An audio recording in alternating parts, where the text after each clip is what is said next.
Manomboka maresaka indray ankehitriny ny vaovao mahakasika ny fikasana ikitika lalam-pandrenana izay ho ataony mpitondra ankehitriny.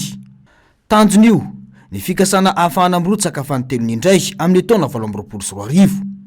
Raha ny lalam-pandrenana malagasy izay nosoratana izao fitondrana izao ny 10 Desambra 2024 mantsy dia fotoam-piasana indroa ihany no azo atao ny filoham-pirenena iray. Io andinin-dalana io indrindra nefa no kasaina hokitiana ankehitriny.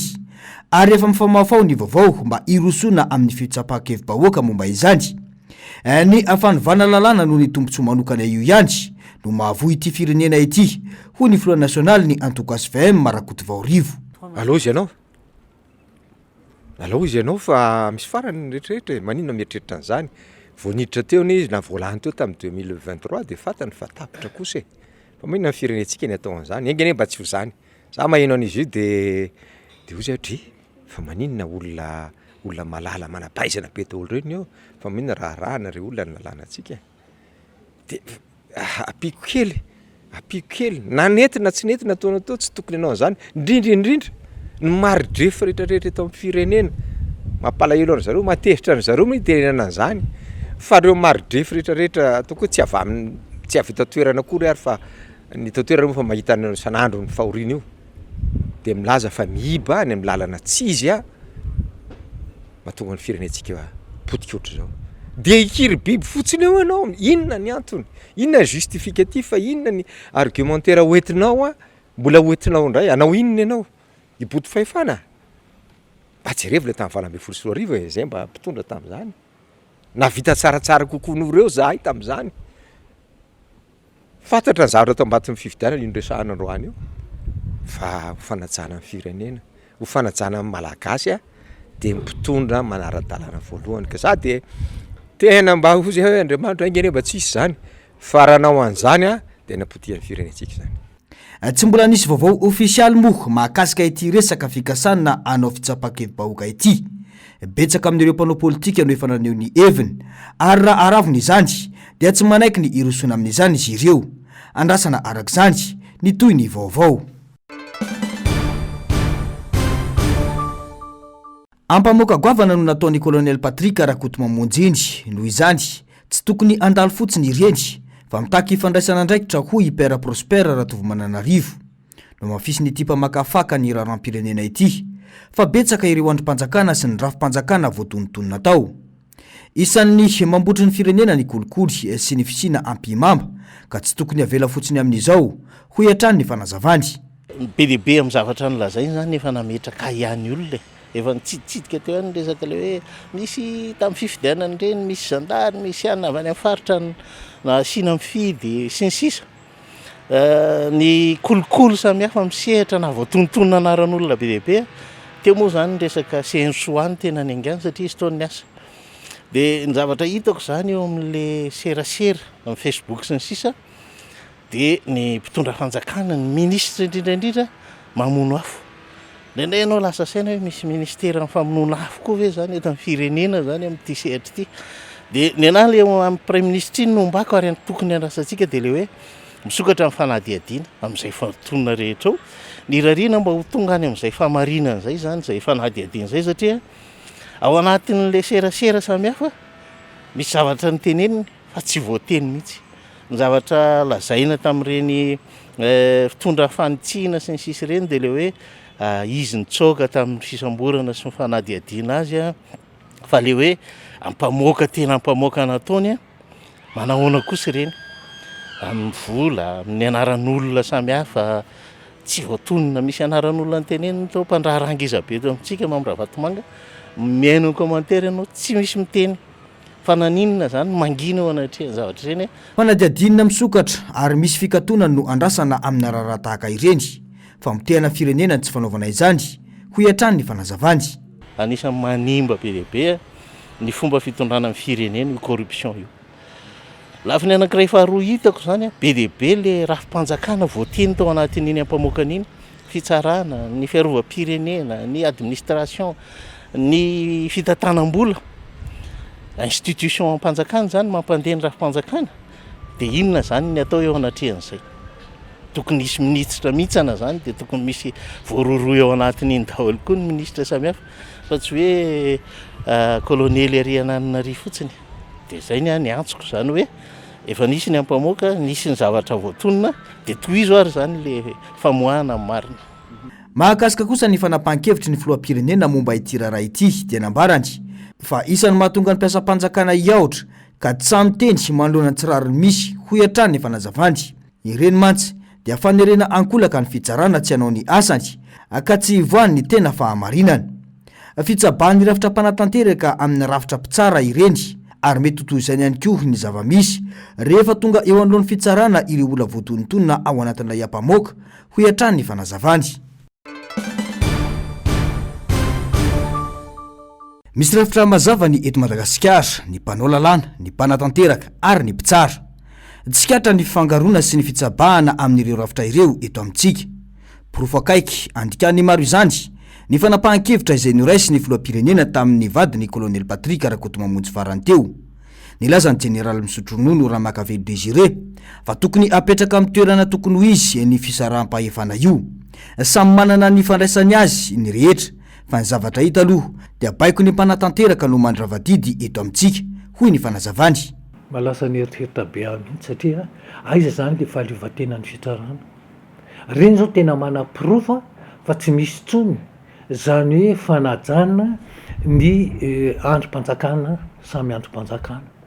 Ny androm-panjakana mpanatanteraka tompoko tsy tokony baiko mihitsy ny androm-panjakana mpanao lalàna. Fa rehefa zay ny zavatra mitranga de tsy hisy fanajana lalàna eto ary de mety afara ny didi-jadona eto amin'ny firenena. Zay fotsiny. Io fa tsy hoe satria za ary ny toerako de afaka mibaiko hoe avay ranona ataovin'izao izy asambory izy. Tsy amiko tsy mety zany. Fahitako azy raha tena hoe manara-dalàna sy manaja lalàna maro antsika de amiko tokony hajana mihitsy ny atao hoe fampisarahana ny fahefana ny endrim-panjakana mpanao lalàna, ny androm-panjakana mpanatanteraka ary ny androm-panjakana mikasika momba ny lalàna. Hafa le hoe mpanao lalàna moa ny anteny meram-pirenena fa ny androm-panjakana zay hoe mifehy ny lalàna samy hafa mihitsy. Hafa ny pouvoir législatif, hafa ny pouvoir exécutif ary hafa ny pouvoir judiciaire. Tena samy manana ny toerany reo pouvoir anankitelo reo. Aza afangaro tompoko fa rehefa afangaronao reo de tsy hifankahitana tsony. Manahirana ary miteraka olana goavana ny endrin-javatra tahaka ireny hoy hatrany ity mbanamboninaitra Misotro Ronono ity. Ny tena mahazendana nefa dia atao samy mangina ireo voakasika izany na dia efa fanitsahana tambondohany rafitra misy azy izao aza ny zavamisy. Isan'ny tsy mampandroso ary mampiempotra ny firenentsika ny tsy fahasahiana mitsipaka ny fandikan-dalàna tahaka ireny hoy hatrany ny fanazavany. Tsy ny rafitra no olana eto Madagasikara fa ny endrika sy ny fomba fampiarana azy. Mitanila ny fanomezan-danja ny ady hevitra politika ahafahana mitondra hevitra ho an'ny fampandrosoana ny firenena. Tsy mahagaga raha zary tsy de zavatra manan-danja no lasa atao ady hevitra indraindray indrindra fa any amin'ny tambajotra serasera hoy Gérard Andrialem Rovason. Ohatran'izany koa nataony Ngadi Dirasiraka tamin'ny 75 ny rafitra néocolonial izay nenan'ny vahoaka malagasy napikotana ambony ambany tamin'ny 72 de mitohy foana nahafaty filoham-pirenena anankiray mihitsy zany tompoko Lara Simanjava. De niteny izy hoe andao sika anao hoe tany vo misy. Asizy ny teneny izy fa mpampianatra ny tany amin'ny université vazaha izay tena sy tiany Didier Rasiraka misy hoe tena hitany vo nataonyty Didier Rasiraka teka de nanova rafitra izy mba handraisan'ny tsiraray anjara amin'ny fitondrana na miaramila ianao na manana diplôme ianao na sy manana diplôme ianao. Salamonja Jaune reny zany sy manana diplôme nandray anjara tamin'ilay rafitra. Izay ny zava-dehibe de hitasika mazava tsara fa ny deuxième république nataony Didier Rasiraka tena haritra ela be satria le rafitra namela ny tsiraray aneo hevitra sy isy famalina ara-politika tao anatiny sy mitovy hevitra manandafy Didier Rasiraka afaka miady hevitra sy mitovy hevitra Andriamazato sy Razakabona afaka miady hevitra tamin'ny anio. Problème sika amin'izao fotoana zao le ady hevitra politika misy nosotateraka tsara noho ny rafitra misy ka izay no entina nivana rafitra de mety. ny fampivoarana ny fomba fanaovana politika eto no tokony hojerena voalohany ka ahafahana mamaritra ny rafitra tena mety amin'ny Madagasikara ho hiatrany ity mpanao politika ity. Ankoatra ny fampiarana dia miaina amin'ny valifaty politika ny mpanao politika eto ka mahatonga ny rafitra tsy handeha araka ny tokony ho izy hoy ny fanazavana. Tsy ny tombotsoam-pirenena no mibaiko fa valifaty politika. Ny rafitra politika andehanany ady hevitra ane zay fosiny any Angleterre. Be de be sy mitovy hevitra oviny ianao mba nahaino goena de l'écologie ny teny amin'ny toeran'ny mpanao politika tany Angleterre. Tsy misy. Na ny États-Unis any. Tsy misy zany. Satria le rafitra zany fanaovana politika azoany tsaray miteny. Tadiaviny Donald Trump sy mana moa izy amin'izao fotoana zao fa mino fa sotateraka nao. Zay ny tadiavina.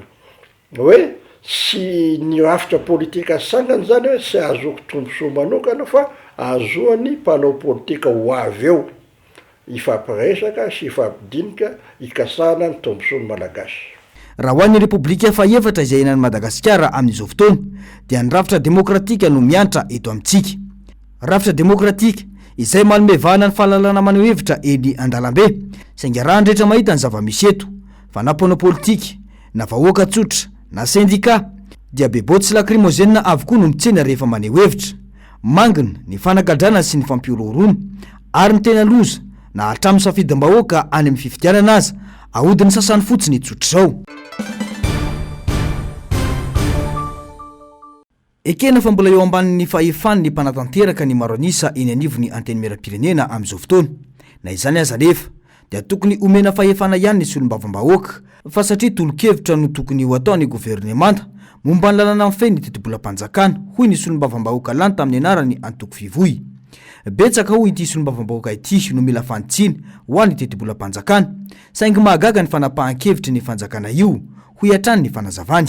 Ny anany tiako resahana fotsiny ao anatin'izay hoe be dia be ny zavatra mila jerenana raha tsy resakitsika hoe ny insécurité misy folomba tokony atokana andaminana zany zavatra zany raha tsy resakitsika hoe efa nresahako hatrany am-boalohany hoe 10,000 mahery fotsiny tetibolan'io ministeran'ny agriculture io nefa mitelona olona 20,000 mahery tokony hoe mba mahafantatra zareo hoe tokony ampakarina ny tetibola amin'izany satria tsy resahana ambava fotsiny hoe autosuffisance alimentaire na hoe mijanona amin'izay fotsiny fa misy tetibola tokony hitodika makany amin'izany anatsarana eo ny resaka micro irrigation agricole eo ny zavatra maro samihafa zay tokony hitodika makany fa lasa resaka fotsiny le izy eo ihany koa ny resaka fanabeazana izay efa hitantsika hoe be dia be amin'ireny nianatra tamin'ny CNFP ireny mbola tsy recruté hatramin'izao ny mpanofana mpampianatra hatrany amin'ny sekoly ambony tahaka ny UNS sy ny sisa ny zanaka malagasy lasa miakatra be ny resaka taux d'abandon scolaire sy ny sisa reny zavatra reny tokony jerena ary tokony anatodihana tetibola fa tsy hoe jerena fotsiny amin'izao le izy hoe mety io nefa avy eo tsy miteraka fivoarana tsy miteraka fampandrosoana ilay zavatra fa tokony dinihany zareo tsara ny zavatra sahala amin'izany. Antiako tenenina ao anatin'izany dia ny hoe tokony apetraka tsara ny asan'ny androm-panjakana ny solombavambahoaka ny manapaka araka ny lalàna fa ry zareo manao sosikevitra fotsiny dia tokony andeha araka izay ilay izy. Ny alarobia lasa teo moa nanapa-kevitra ny teo anivon'ny gouvernemanta fa tsy hoasim-panitsiana ny tetibolam-panjakana amin'ity taona ity. Fanitsiana izany anefa no isan'ny antony mahatonga ny lalana milaza fa misy ny fivoriana ara-potoana voalohany izay andaniny ireo solombavambahoaka ny tetibolam-panjakana. Misy ihany koa ireo fa matsimbola ny tonotonony ny mpanatanteraka taorian'ny COI iny izay tokony ikitiana ny tetibolam-panjakana fa tsy avela amin'izao fotsiny hoy ny fanazavana.